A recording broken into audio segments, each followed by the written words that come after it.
So I want to make a quick comment here before we continue with Thomas Paine's Common Sense. I fully understand that nobody is probably ever going to listen to this other than myself. And as such, I want to give myself, and possibly anybody that might listen in the future, a quick message.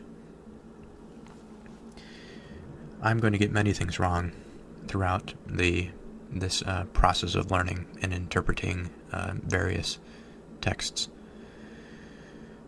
But the goal here is not necessarily perfection. The goal here is commitment. It's faith. It's the faith that there is a truth out there, and that that life is worth the discovery. It's worth living.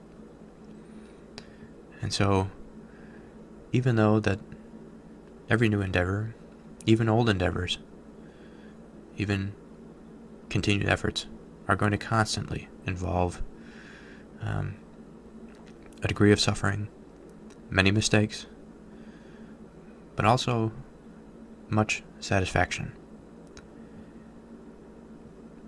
And I think this broadening of your horizon is worthwhile. It makes life worthwhile. In the Platonic sense, it is truly coming out of the cave.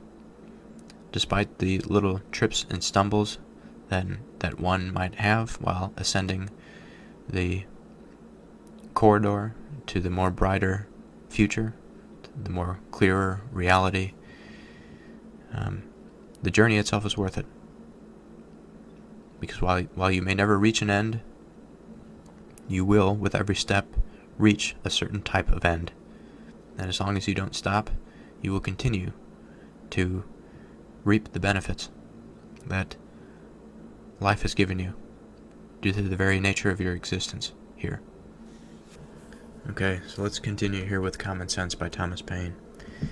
This is supposing the present race of kings in the world to have had an honorable origin, whereas it is more than probable that we could take off the dark covering of antiquity and trace them to their first rise. We should find the first of them nothing better than the principal ruffian of some restless gang, whose savage manners or preeminence in subtlety obtained them the title of chief among plunderers. So their preeminence in craftiness. And who by increasing in power and extending in depredations overawed the quiet and defenseless to purchase their safety by frequent contributions. So, by fear, the origins of the monarchy or the kingship forced the people beneath them to submit.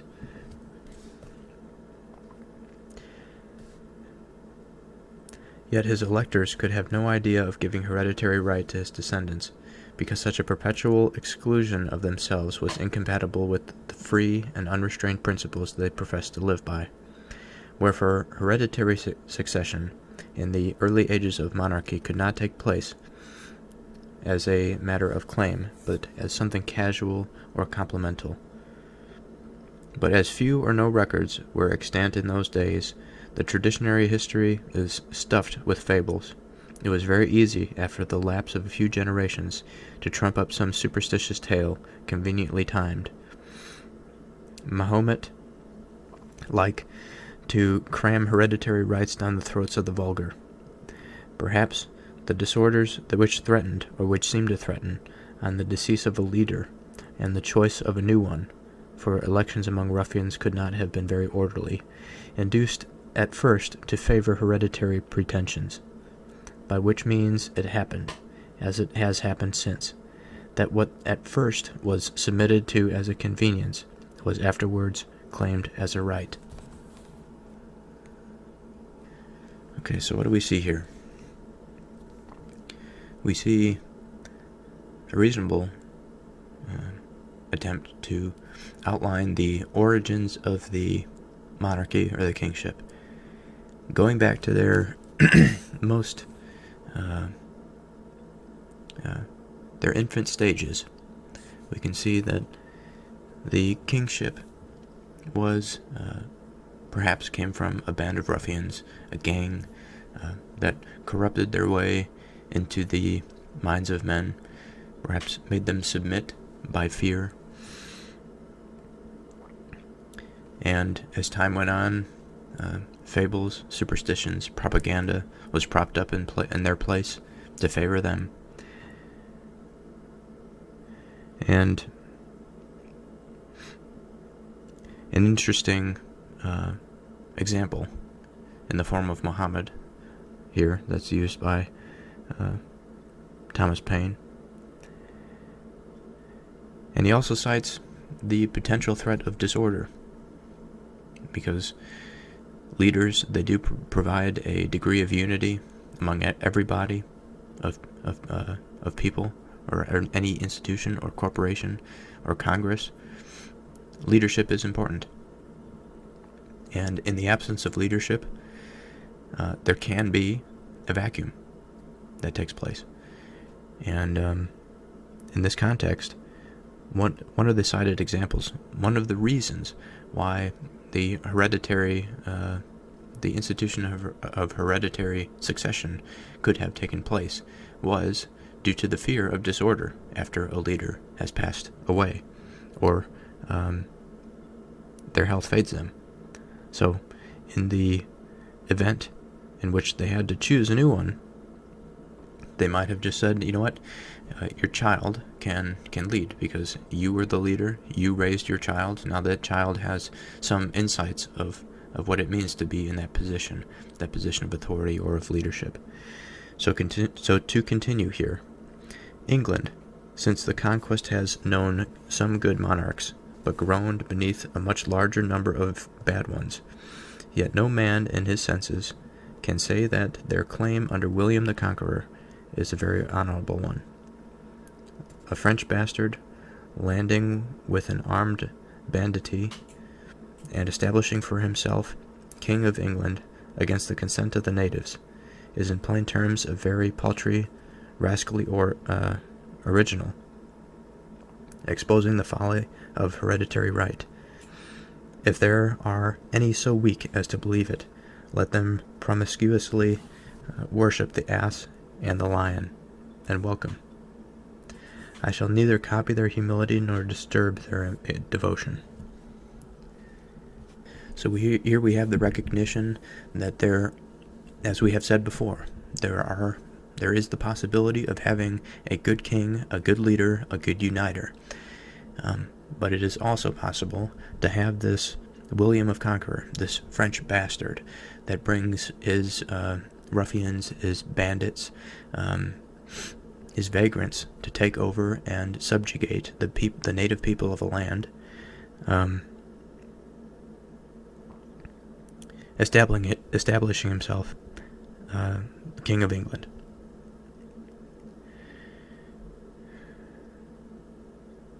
And so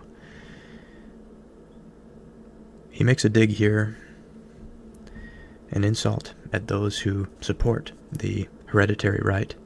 And he says, if there are any so weak as to believe it, let them promiscuously worship the ass, or the sort of the load-bearing animal, the beast of burden, and the lion, right? And the lion is the conqueror, the hunter, in some sense, the deceiver, who sneaks up on you, only to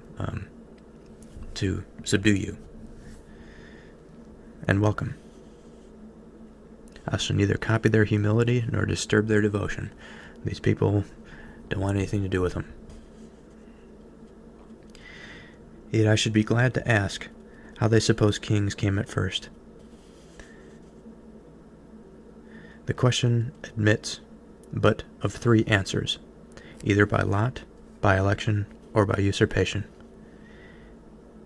If the first king was taken by lot, it establishes a precedent for the next, which excludes hereditary succession. Saul was by lot, yet the succession was not hereditary. Neither does it appear that the transaction that there was any intention it ever should be. So, again, Saul was by lot, yet the succession was not hereditary. Neither does it appear from that transaction that there was any intention it should ever be.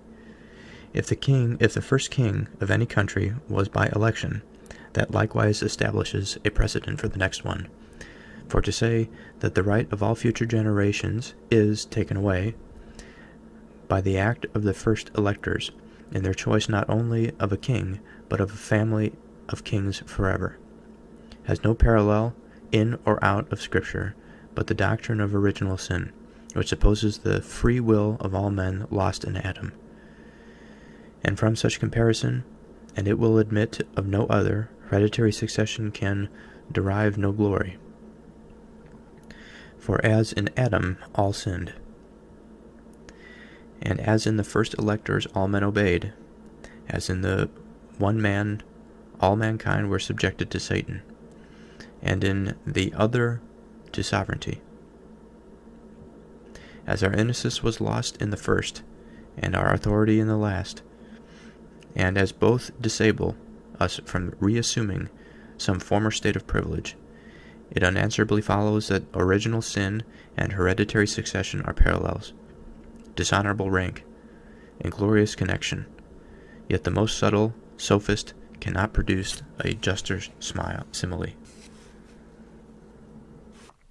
Okay, so let's go through this here. So he says, "Yet I should be glad to ask how they suppose kings came at first. The question admits but of three answers, either by lot, or by the random drawing, by election, by voting, or by usurpation, or by force."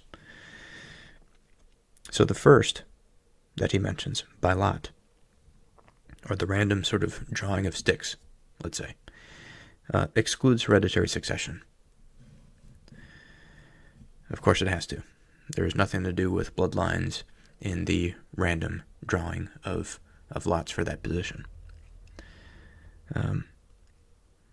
Saul was by lot, yet the succession was not hereditary. Neither does it appear that transaction that there was any intention that it ever should be. Okay? If the first king of any country was by election, that likewise establishes a precedent for the next. That is to say, the next one will be elected. So that again excludes the hereditary principle here. Okay? So he says, "For to say, the right of all future generations is taken away by the act of the first electors, in their choice not only of a king, but of a family of kings forever, has no parallel in or out of Scripture, but the doctrine of original sin, which supposes the free will of all men lost in Adam." So, there may have been a misinterpretation there on my part. So, in terms of the election of a king, if you have the election of the king, it's that first election. Now, I can imagine two scenarios. One in which there's an election for a king, and the king sits on his throne. But there's another condition in which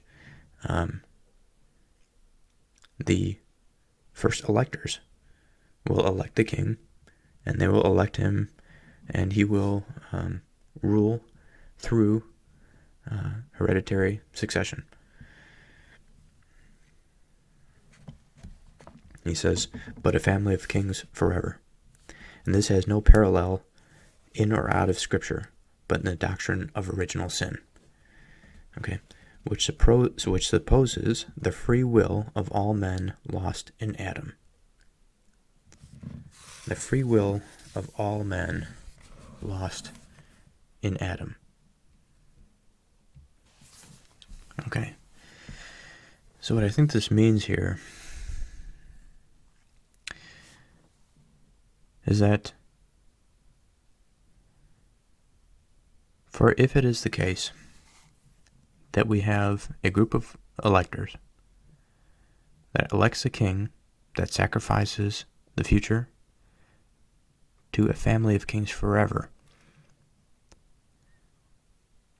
This has no parallel in or out of Scripture, but the doctrine of original sin. So in the doctrine of original sin, Adam eats the apple from the tree of the knowledge of good and evil. So he eats of it, he becomes aware of it. He eats more. The divine knowledge is more than he can handle. And he becomes aware of it. He becomes aware of how the lowly species that he is.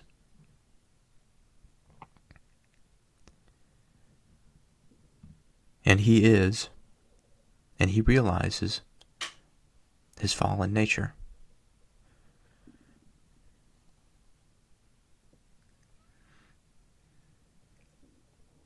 And so by this reasoning, we are all the same in this regard. There's no family, there's no man that is not subject to this realization that though we may understand bits and pieces of our reality, the totality of it all is out of our reach. The divine nature, although we are inspired by it, we are not it.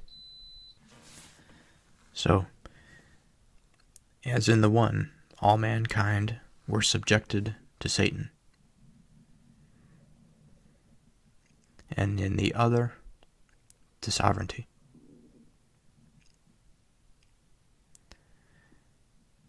As our innocence was lost in the first, and our authority in the last,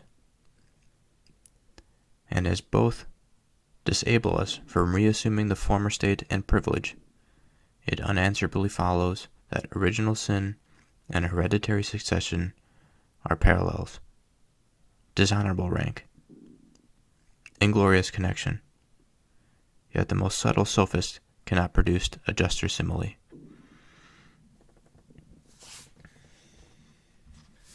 So I think what we see here, or what Mr. Paine's point here is that just like in the original story, or the story of original sin and the story of Adam, we have the first electors sort of obeying. That you have this collective realization, this surrendering of their authority. And you see here he says, as our innocence was lost in the first, that is, the subjection to Satan, the realization, the eating of the knowledge of good and evil, disobeying the divine law.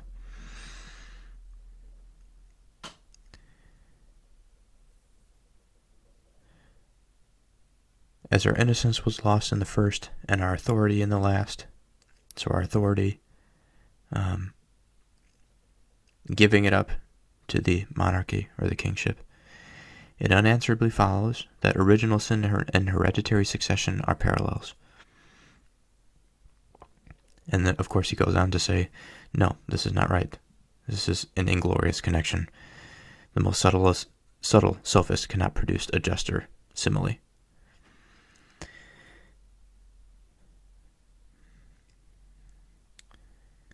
And so it's a particularly dangerous statement, because then it presupposes that, again, I'm sort of repaving the surface again and repeating it, but just like the connection with the original sin, Adam eating of the knowledge of good and evil, so too, when we came together as electors, we collectively, or the electors, they sinned, just like Adam did, and therefore they gave up the right, they gave up their authority to a particular class of men to rule over them in the form of hereditary succession.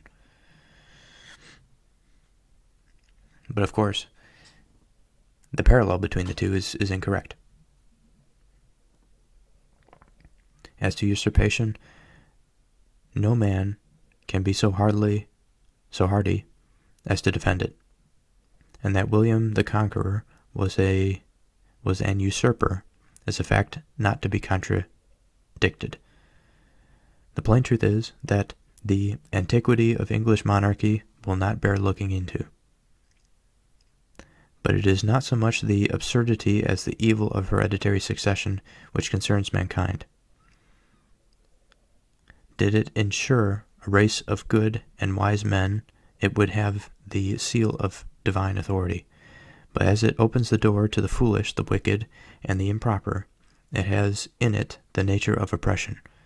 Men who look upon themselves born to reign, and others to obey, soon grow insolent, selected from the rest of mankind. Their minds are early poisoned by importance. And the world they act in differs so materially from the world at large that they have but little opportunity of knowing its true interests. And when they succeed to the government, are frequently the most ignorant and unfit in any throughout the dominions.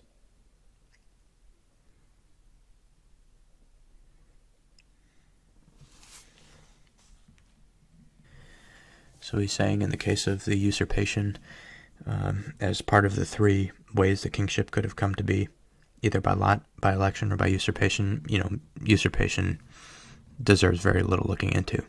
You cannot justify such a thing. And he continues to say, but it is not so much the absurdity as the evil of hereditary succession which concerns mankind. Its evil nature, which is the important thing here to point out. Did it ensure a race of good and wise men, it would have the seal of divine authority. But, of course, it doesn't. It opens the door to the foolish, the wicked, and the improper. It has baked in it the nature of oppression. It assumes too much for itself. It's hubristic in nature. Men who look upon themselves born to reign, he says, and others to obey soon grow insolent. They lose sight. They lose their vision. They create a world for themselves that is beyond and above everyone else. So instead of the fall of man, as in the doctrine of Adam, the original sin, now original sin doesn't apply to the kingship. It doesn't apply to the hereditary classes.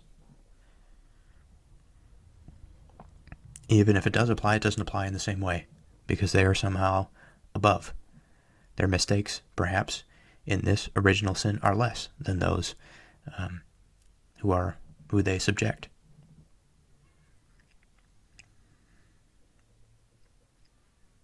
Their minds, referring to the kingship or the monarchy, are early poisoned by importance.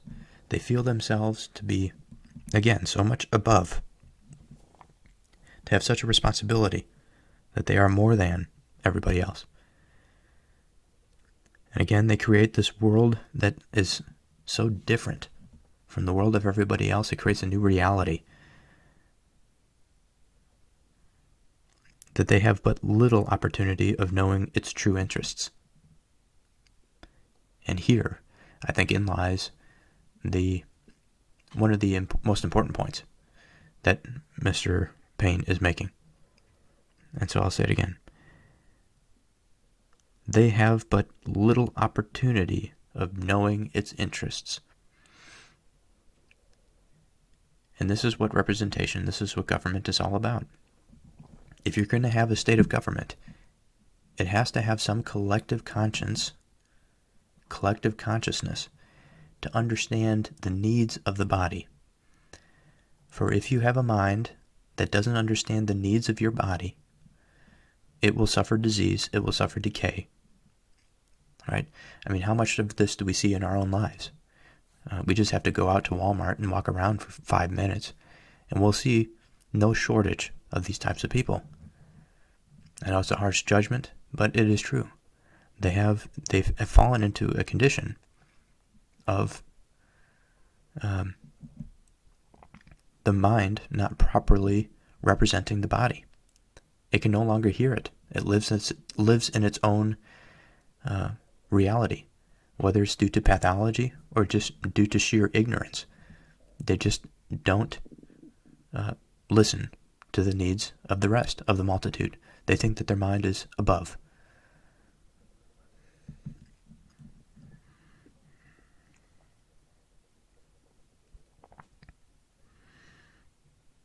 And when they succeed to government, are frequently the most ignorant and unfit of any throughout the dominions. And when I was reading this, I sort of thought to myself that, we're kind of seeing this now. As our society becomes more and more divided, Thomas Paine mentions earlier about the, let's see what he says here specifically. It's about the rich and poor. Let me see if I could find it. Mankind being originally equals in the order of creation, the equality could only be destroyed by some subsequent circumstance. The distinctions of rich and poor may, in a great measure, be accounted for, and that without having recourse to the harsh, ill-sounding names of oppression and avarice. So, in some sense, this is a natural state of mankind, the rich and the poor. But in our society, getting back to the point that I wanted to make here, as we, as a society, grow in our material prosperity, but this material prosperity, they say a rising tide lifts all boats, but assuming that, we find ourselves in a situation where the rising tides are only lifting certain boats, I think we'll find ourselves quickly in a position of hereditary authority. This unspoken hereditary authority, people of a certain class, people of a certain family. It narrows itself very quickly into this sort of oppressive thing. And very, very soon, our elected officials will be dynasties. And I don't even have to say very soon. It's already here. It's already here in the form of the Bushes, the Clintons, the families who are political families. These are hereditary families. Of course, we have some, our institutions are still functional. And we can have the case in which political families don't last. The electors outlast the elected. But it is a curious thing to observe these sort of dynastic bodies emerging within a free society. And what exactly does that mean? So to continue.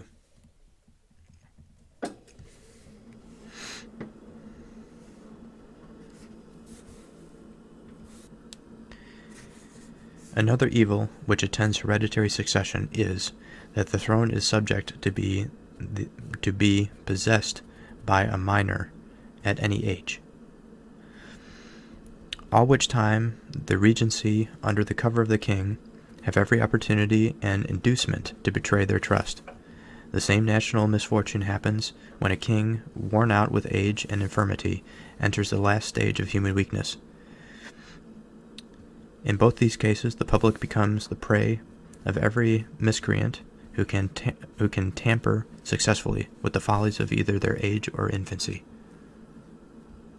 So what he's saying here is that a potential danger, an additional potential danger of hereditary succession is that when a king dies, they can leave it to their son or whatever, the male offspring, whatever, that is too young, that is a minor, a child. And in these cases, a regent or a person that sort of governs almost in the stead of the minor can have as Thomas Paine puts it, every opportunity and inducement to betray their trust. He says the same national misfortune happens when a king worn out with age and infirmity enters the last stage of human weakness. So, at the last stage of human weakness, another sort of, in infancy or adolescence, as in the elderly stage of life, the opportunity for the regent to come in and govern in his stead happens.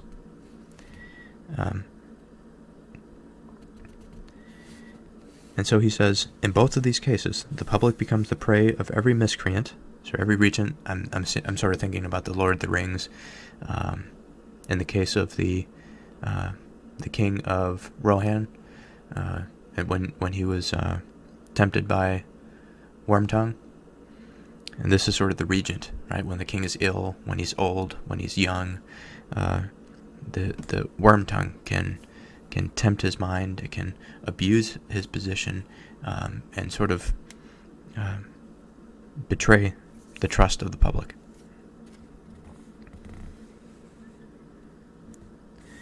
The public becomes prey of every miscreant who can tamper successfully with the follies of either age or infancy. Interesting reflection there. The most plausible plea which has ever been offered in the favor of hereditary succession is that it preserves a nation from civil wars.